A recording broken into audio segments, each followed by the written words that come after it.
Bonjour, j'espère que vous allez bien. Moi, je me porte super bien. Content de vous retrouver encore une fois dans cette autre présentation. Merci beaucoup pour votre fidélité. Merci beaucoup pour votre écoute. N'oubliez pas de liker, de partager afin d'agrandir la communauté.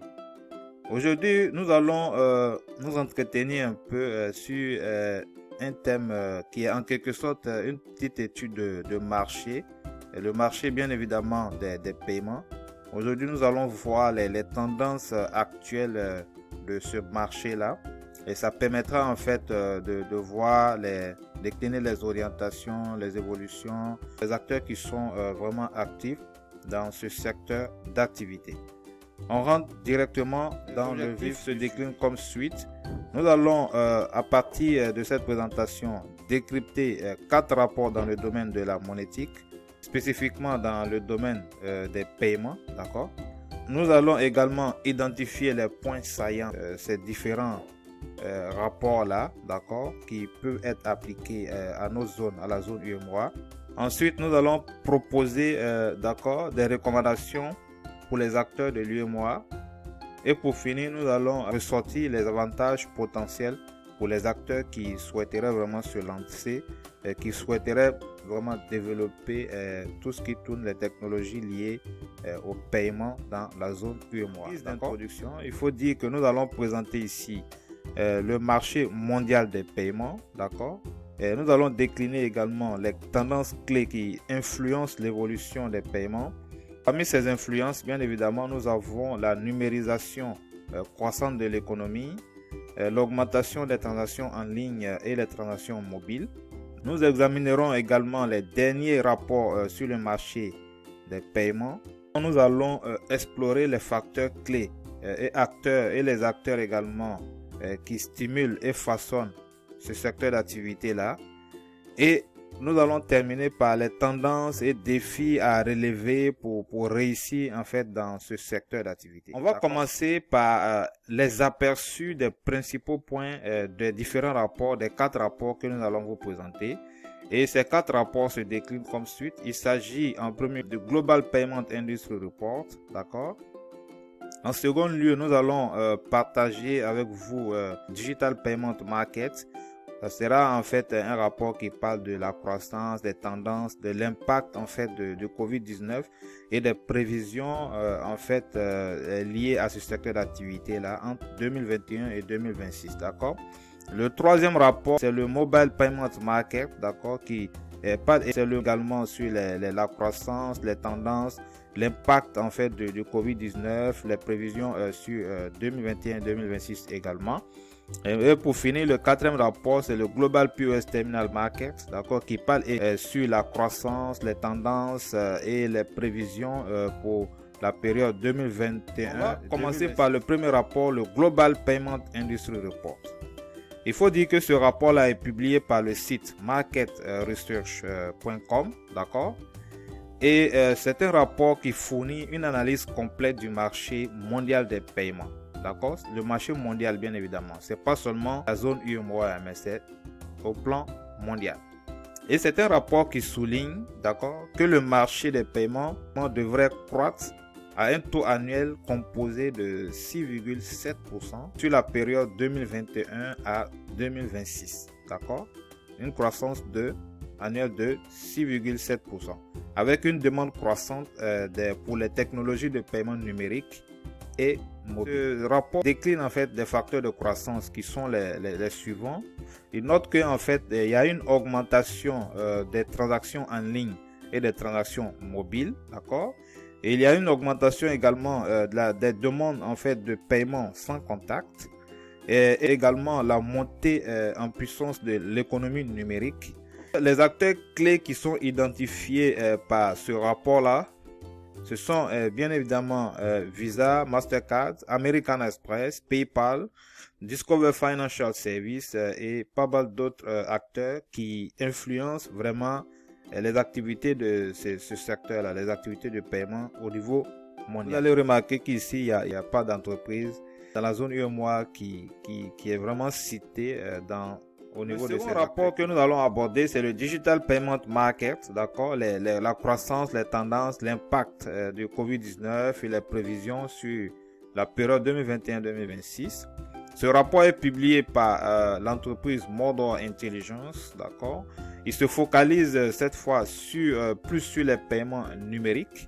Et c'est un rapport qui montre que la pandémie de Covid-19 a accéléré l'adoption des paiements numériques, d'accord, avec une croissance annuelle attendue de 17,6% entre 2021 et 2026, d'accord.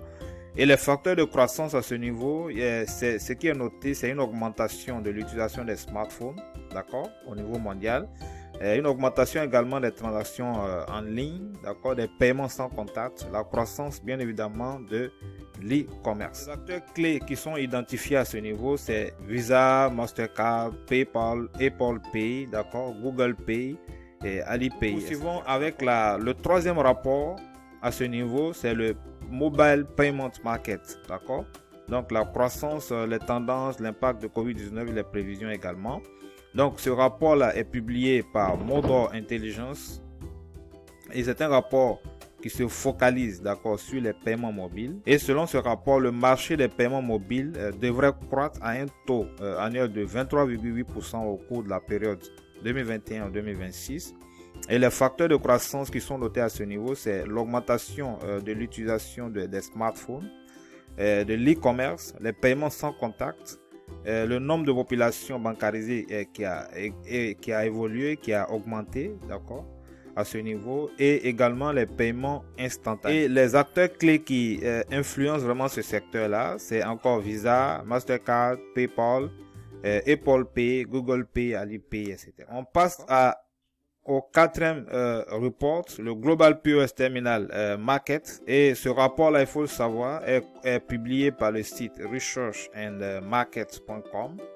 Et c'est un rapport qui se focalise plus sur le marché des terminaux de points de vente, d'accord, les terminaux, les accepteurs, on va dire les terminaux qui acceptent les paiements électroniques. Selon ce rapport, le marché des terminaux de points de vente devrait croître à un taux composé de 8,9% au cours de la période 2021-2026. Les facteurs de croissance à ce niveau, c'est l'utilisation accrue des cartes de crédit et de débit, c'est l'augmentation des demandes liées aux paiements sans contact, la croissance de l'e-commerce aussi, et l'adoption croissante des technologies de paiement sans contact. Et les acteurs qui influencent vraiment ce secteur-là, c'est Ingenico Group, d'accord. Nous avons également Verifone System, Pax Global Technology, et NCR Corporation, Toshiba Corporation. Donc si vous notez que, si vous voyez un peu ces acteurs-là, ce sont des acteurs qui sont présents même dans la zone UEMOA. Hein. Les Ingenico, il y a des TPE Ingenico qui sont dans la zone UEMOA, Verifone également. Pax qui de plus en plus, d'accord, un saillant spécifique à la zone UEMOA. Ce qui est spécifique dans ces rapports-là, qui est vraiment qui s'applique à la zone UEMOA, c'est que les paiements en espèces sont encore très répandus dans la zone UEMOA. Il y a une augmentation des demandes liées aux paiements numériques et mobiles en raison en fait de la pandémie à Covid-19. Autre chose, c'est que les consommateurs de cette zone-là ont une préférence pour les technologies de paiement faciles à utiliser, abordables et sécurisées. D'accord? Et les entreprises vont répondre à ces besoins-là, vont forcément se positionner pour pouvoir réussir, prendre une bonne part de marché dans la zone. Maintenant, ça, c'est les tendances qui ressortent et qui sont dans ces différents rapports-là et qui sont applicables à la zone UEMOA. Et bien évidemment, quelles sont les données pertinentes qui peuvent nous permettre d'étayer les analyses de ces rapports-là? Nous allons voir quelques données pertinentes qui vont nous permettre, d'accord, de voir si ce qui est ressorti de ces rapports-là s'applique effectivement, est perçu dans la zone UEMOA ou pas. Donc, si nous nous appuyons sur le rapport de la BCAO intitulé « Évolution des services financiers numériques dans l'UEMOA au titre de l'année 2021 », on peut avoir les indicateurs suivants, d'accord, les indicateurs liés à l'offre. Quand on regarde ces indicateurs-là, on a 40 initiatives d'émission de monnaie via téléphone qui ont été enregistrées dans la zone UEMOA au 31 décembre 2021. Et il est noté à ce niveau qu'il y a 2 nouveaux produits qui ont été agréés par la BCAO. Move Money, promu par Basic BJ, et Zelia, promu par Basic Mali. Et il y a 26 offres de partenariat entre les banques et les fintech. Ce qui est de plus en plus marquant, qui est de plus en plus probant en tout cas dans la sous-région. D'autres indicateurs, c'est les indicateurs liés à l'accès aux services, financiers numériques dans la zone UEMOA. Et ce qui est perçu ici, c'est le nombre de points de service qui a progressé de 30%, d'accord, avec 1 392 899 à la fin 2021. Et il est noté aussi qu'il y a une hausse de 39% du nombre de comptes de monnaie électronique qui est passé de 94 millions en 2020 à 131 millions en 2021, ce qui est quand même considérable. D'accord? D'autres indicateurs aussi liés à l'utilisation cette fois. Il faut noter à ce niveau que le taux d'activité des services numériques là dans la zone UEMOA est passé de 44% en 2021, 45% en 2020 et 44% en 2019. Donc on peut dire par rapport à 2020, d'accord, il y a eu le taux d'activité a un peu baissé. Par contre, les transactions ont évolué. En 2021, les transactions ont progressé de 47% en volume et de 54% en valeur pour atteindre 5,14 milliards d'opérations, d'accord, pour une valeur de 63 895 milliards, alors qu'en 2020, c'était 3,50 milliards d'opérations estimées à 41 455 milliards de francs CFA.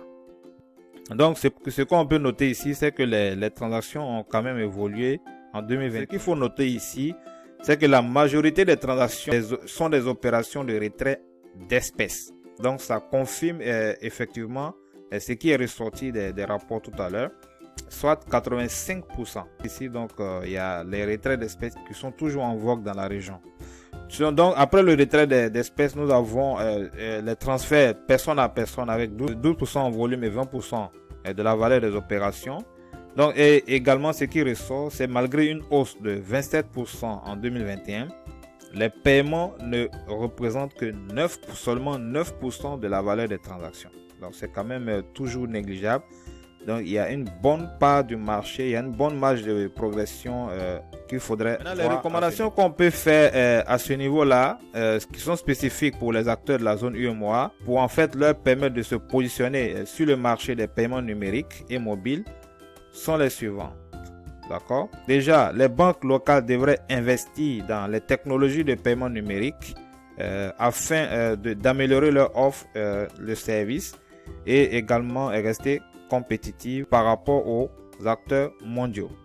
Et cela, bien évidemment, va permettre d'attirer de nouveaux clients, améliorer leur expérience de paiement et permettre d'offrir une large gamme de solutions à travers la collaboration, bien évidemment, avec les partenaires de services de paiement tels que Orange Money, Wave, etc. D'accord?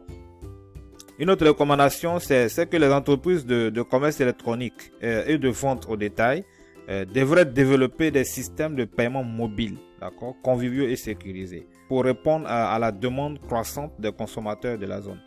À travers, par exemple, le déploiement de services QR code, des options de paiement mobile, également des options de paiement en ligne, d'accord, pour permettre à leur clientèle de pouvoir faire des opérations, de pouvoir faire des achats sur différents supports de paiement. Une autre recommandation, c'est que les gouvernements et les régulateurs devraient encourager l'adoption de paiements numériques et mobiles en créant un environnement réglementaire favorable et en promouvant d'accord, la sensibilisation des consommateurs. À l'image, bien évidemment, du système financier numérique, qui est un projet de la BCAO, et qui vise à faciliter l'interopérabilité et l'intégration des services financiers numériques dans la zone UEMOA. Une autre recommandation, c'est de sensibiliser les consommateurs aux avantages des paiements numériques. Donc, les acteurs de la zone devraient vraiment s'engager dans ce sens-là, donner vraiment plus d'informations aux consommateurs afin qu'ils perçoivent vraiment les avantages des paiements numérique. Et donc, en parlant d'avantages potentiels, ce que les acteurs pourraient gagner en s'investissant dans ce domaine-là, c'est l'amélioration de l'inclusion financière pour toute la zone, d'accord? Cela permettrait aux populations d'accéder aux services financiers Les entreprises également peuvent élargir dans la même foulée leur clientèle et augmenter leur chiffre d'affaires. Et cela permettrait également une réduction des coûts de transaction, minimiserait en fait l'utilisation des paiements en espèces ou par chèque, car cela nécessite le transport physique et tout ça. Et cela permettrait également une augmentation de la sécurité, d'accord, puisque les paiements numériques et mobiles sont considérés comme plus sécurisés par rapport aux paiements en espèces. Et cela réduirait également les risques de fraude et de vol. D'accord. Comme autre avantage, c'est l'amélioration de l'efficacité opérationnelle. D'accord. Les paiements numériques et mobiles peuvent simplifier les opérations de paiement pour les entreprises, réduire les erreurs et faciliter la gestion de. Dernier avantage, c'est la réduction de l'économie informelle.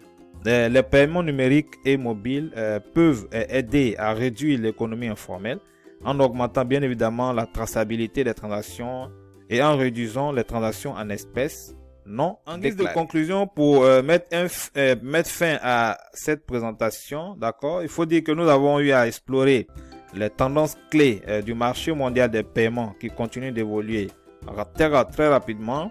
Nous avons vu également l'augmentation des transactions en ligne et mobiles, la demande croissante de paiements sans contact, qui sont des facteurs clés qui stimulent en fait la croissance de ce marché. Nous avons également discuté des acteurs clés du marché tels que Visa, Mastercard, American Express, PayPal, Apple Pay, d'accord, Google, Alipay, qui sont vraiment des acteurs qui influencent, qui sont en train de façonner l'industrie des paiements. Enfin, nous avons évoqué les défis que les acteurs du marché des paiements doivent relever pour réussir dans ce secteur, notamment en matière de sécurité de paiement et de réglementation. Donc, dans l'ensemble, ce qu'il faut dire, c'est que ce marché est un domaine très passionnant et qui est en constante évolution. Et de nouvelles tendances, bien évidemment, et de nouveaux développements sont forcément à prévoir dans ce secteur-là dans les années. Ceci met un thème à la présentation d'aujourd'hui. Merci beaucoup pour votre écoute. N'oubliez pas de liker, de partager si vous avez aimé. Et on se dit à la prochaine pour d'autres présentations. Bye.